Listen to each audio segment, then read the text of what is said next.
স্ত্রী তার স্বামীকে নাম ধরে ডাকতে পারবে কিনা, এই প্রশ্নের উত্তরে আমরা মৌলিকভাবে বলি, সাধারণত স্বামী বয়সে বড় হন, আর বয়সে বড় হন বা না হন, আল্লাহ তাআলা কোরআনে কারিমে স্বামীদেরকে দায়িত্বশীল করেছেন, তাদের উপরে দায়িত্বের বোঝা রেখেছেন, তাদেরকে জিম্মাদারি দিয়েছেন,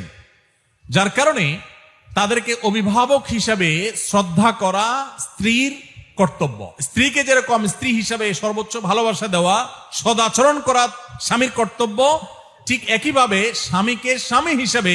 শ্রদ্ধা করা, ভালোবাসা স্ত্রীর কর্তব্য। অনেক মা বোন আছেন যারা 5 ওয়াক্ত নামাজ পড়েন, বোরকাও পরেন, হাত মোজা পা মোজা অনেক সময় মেনটেন করেন, মাশাআল্লাহ অন্য অনেক নেকামল করেন, কিন্তু স্বামীর সাথে বেয়াদবি করেন, কথায় কথায় তর্ক করেন, কোনো মানুষ মনে করেন না, তার 2 পয়সার কোনো দাম বইয়ের কাছে নাই।